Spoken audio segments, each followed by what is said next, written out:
PSA is now only 35% sports cards.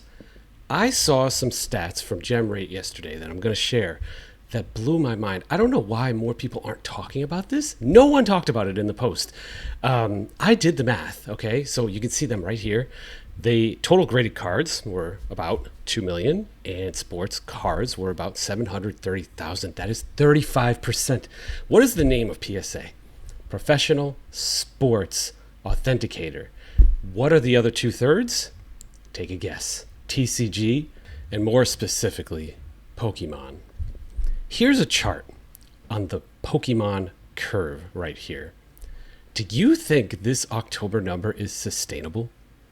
As a matter of fact, if PSA is relying on 65% of their growth and grading from Pokemon, do you think that is sustainable? Do you think that you feel good about the trajectory of this company or sports cards in general? I had a very different take when I saw these numbers yesterday. I myself said, wow, okay, the sports card market is likely being driven by repacks and the gambling aspect and the chase aspect. And that may not be the growth that we want. A lot of that stuff's not being sent in for grading. We'll see on that one, TBD. I think sports cards are okay for now. But let's talk about modern Pokemon and what is going on. Again, it's just getting frothy. Typically when you're on the rise, nobody knows they're in a bubble. Like no one, unless you're Nostradamus. You don't know you're actually in one. But there are some signs when you're riding up the curve fast. Fraud increases.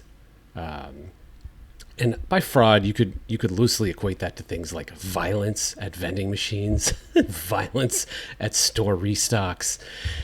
And I have seen some very bad fraud on Instagram. I used to kind of bust people on there. I don't do that anymore. But Cards and Positivity, that dude, he hit people for hundreds of thousands of dollars. I'm going to give you a lesson actually in 1 second on how to avoid most of the chaos that somebody like that can bring on a transaction. It's a very important tip on how to use PayPal and all that good stuff. So Cards and Positivity, who became Pokethist, who changed his name again. He's got some tells, but the fraud is increasing big time. And I don't know, we had this post from Alt that was like, this Van Gogh Pikachu is outpacing NVIDIA. Like, that's not natural. A piece of cardboard with paint, with ink on it, that has 44,000 brothers and sisters should not be outpacing a company that has dividends and earnings and real potential growth in the AI market. So that's a problem. So this modern Pokemon market is going to crash hard. I'm telling you right now. It will probably ride out through the anniversary next year. And then it's going to be interesting. Now, what I did was I actually saw this coming in like February.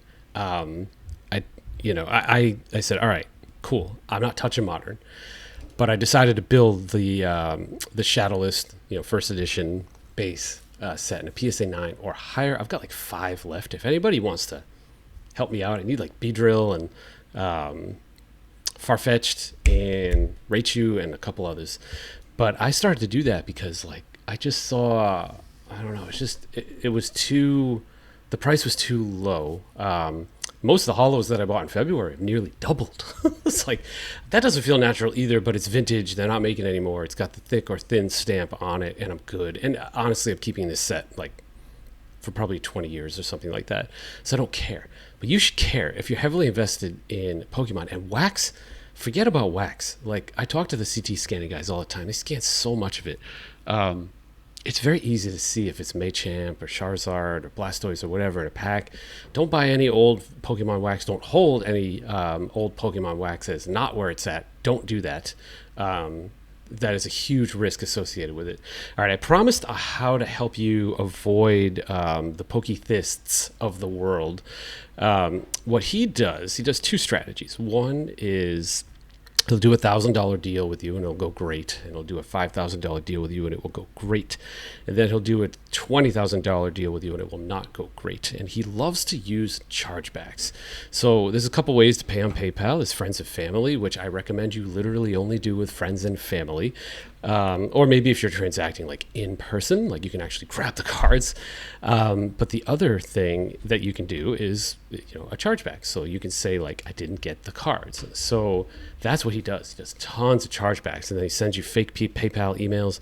The way to avoid a chargeback is the burden of proof. So when the credit card company opens it up, you want to take a video of, if you're going to do a big private deal on goods and services PayPal, take pictures of all the packing and the card, take a video of you putting the card inside, sealing it up, and then making sure you scan over the label. Then take a video of you taking that box and literally placing it either in the USPS bin, if you do that, or if you go to UPS or FedEx, you get the receipt. Take a video. It's a little tricky. Take a video of the box, the receipt, and you putting it in. Then there's no possible way they can say they didn't get the card. They can say it's damaged, but for that you need to buy insurance. Always insure your cards, and that'll help protect you from punks like that. But I just want you to beware of things. When people are greedy, usually it's not a good thing, and when there's behavior like violence at vending machines, that's not good either. There's too many flippers. There's like the fraud has increased, and I think vintage will be fine, but modern is going to get a smack, like a big smack. And I don't want to hear it about like Pokemon's the biggest IP in the world and blah blah blah. Pikachu won't get injured. That's all true. That's all very true. But there's still too much froth. And PSA, man, if they're looking to get acquired, this is embarrassing. They need to turn this around fast. They need to get back to 50-50. And I did another video on this.